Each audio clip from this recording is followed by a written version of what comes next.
Hey everyone, I'm Dawn. Welcome to Read Through the Word. Today is Saturday, June 14th. Our lesson today is called Determined in the Wrong Way. And our key verse is 2 Kings 1:6. They replied, "A man came up to us and told us to go back to the king and give him this message. This is what the Lord says. Is there no God in Israel? Why are you sending men to Baal-zebub, the god of Ekron, to ask whether you will recover? Therefore, because you have done this, you will never leave the bed you are lying on. You will surely die." So this section of our reading is about King Ahaziah, and he wants to find out if his illness is going to end in death. But instead of seeking out a prophet of the Lord, instead of seeking God himself, he chooses to he chooses to consult pagan gods, false gods.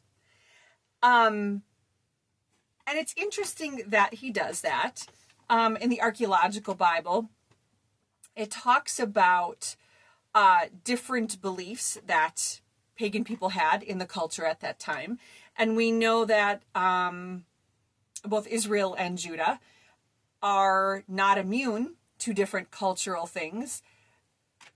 There are cultural beliefs and practices that make their way into their beliefs sometimes. Some of them are pretty serious. So in the archaeological Bible, it talks about one of these pagan beliefs. It says the pagan people of the time thought that the magical power of curses could be nullified either by forcing that pronouncer of the curse to retract the statement or by killing him or her so that the curse would accompany that individual to the netherworld. It appears that Ahaziah shared this view and tried to take Elijah prisoner to counteract his pronouncement of the king's death. So in other words, Ahaziah was very likely influenced by this pagan view that he could somehow have some control over the situation. Like he doesn't necessarily want to hear or know or accept what Elijah's saying, and he thinks that he can change that. He thinks that he can change that. It says by forcing that pronouncer to become prisoner or by killing them. And it's interesting too that that the response comes with fire. That Elijah's response comes with fire coming down because the storm gods of the ancient Near East were thought to be equipped with lightning bolts that would send fire as a weapon or be used as a way to enter into battle. So it's interesting that God, Yahweh God, sovereign God, is kind of, I don't know, perhaps this fire was sort of a response in some way to Ahaziah to say, oh, you think you're going to latch on to these pagan gods who supposedly have this fire power. Let me show you who really has the power. Just very interesting that's how things were answered. And we know Elijah, we know that Elijah said, he called down this fire from heaven, but obviously the other pagan gods were not, they didn't truly have this power. And what's more interesting to me is that after 50 of his men get burned and killed by this fire, he sends 50 more. And it happens again, and he sends 50 more. So either he believes that he's dealing with a pagan god, and he thinks, I can change his mind, or I can get rid of this curse by, something. Or he somehow maybe has an idea that he knows he's dealing with the sovereign Lord, but he thinks he can change the Lord's mind. I don't know. But it's very possible he might have been thinking one of those two things, which tells us that Ahaziah absolutely thought that he could manipulate and change and coerce God to do what Ahaziah wanted him to do. And of course, the third time we know that the third set of 50 men show up, and the captain immediately shows humility. So he knows, this captain must know who he's dealing with. And he says, he immediately shows humility, like, please, like, I get it. I know you have this power, but like, please don't kill us all again. And the angel of the Lord says to Elijah, it's safe. Like, it is safe. You can go. In other words, for some reason, by this time, circumstances may have changed where Elijah was now going to be safe to go and say what he needed to say. So, of course, he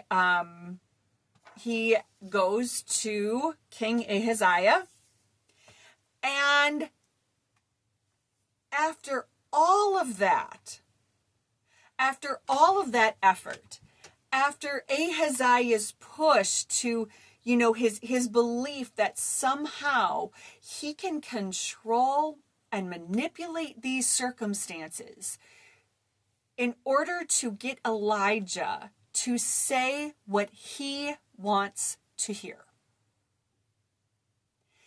And 50 men die, and 50 men more die, and he sends another round, right? That's pretty committed. He's pretty determined in all the wrong ways. And after all of the efforts of Azariah to get his way, after all of these efforts and his determinedness to get somebody to say what he wants them to say, Elijah still came with the same message. You're going to die.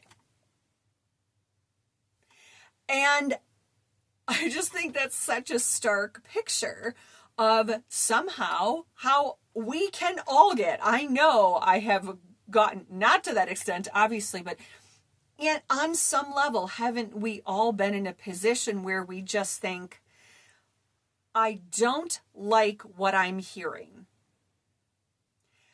And so even if it's the truth, even if it's something we need to hear, or even if it's something that, that we know that God is telling us something different, we don't want to hear necessarily the truth unless it's what we want the truth to be. And sometimes we can get real committed to the point where maybe we're even telling ourselves in our own mind and convincing ourselves that the thing that we're asking for or trying to manipulate or get the way we want, we sometimes even can convince ourselves, no, this is the right thing. What I want is the right thing. And we all can fall into that. Nobody's immune. We're, I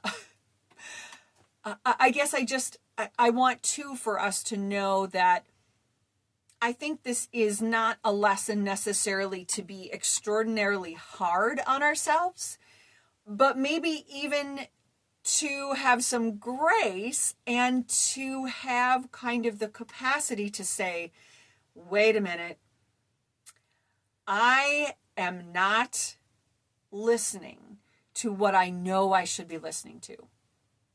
A trusted friend, a trusted family member, directly hearing it, from Jesus, or in a message that we've heard, where Jesus is directly speaking somehow to us through others or directly, and that tendency to say, that's not what I want to hear. So I'm just going to keep pushing in other ways till I get what I want to hear. And maybe in those moments, yes, to be honest with ourselves and say, okay, to know thyself, right? To kind of know what's in my heart and say, I know I am trying to manipulate this the way I want it to go. And I can just have grace for myself and say, all right, okay, this is what we're doing. And then to have the determination to turn to Jesus and to turn our will, to turn our mind and our soul and our heart to what Jesus is trying to say to us, what Jesus is saying to us. To follow that wholeheartedly and to recognize when we're trying to manipulate our circumstances to hear what we want so that we can turn that. I think just recognizing it is half the battle, right? Because once we realize we're doing that, whoa, then the second half of the battle is we have to do something about it. We have to do something about this and to listen to what Jesus is trying to tell us. And again, to be extraordinarily hard on ourselves isn't going to help. To be honest with ourselves and gracious with ourselves will get us in a mind frame to receive God's grace and to say, I know what you're telling me is true, and I'm going to accept it. I'm going to accept what you're telling me because I know that it is the right way. And I'm determined to accept that and to take that into my life and into my heart. So, thanks for joining us here today, friends, and we'll see you next time on Read Through the Word.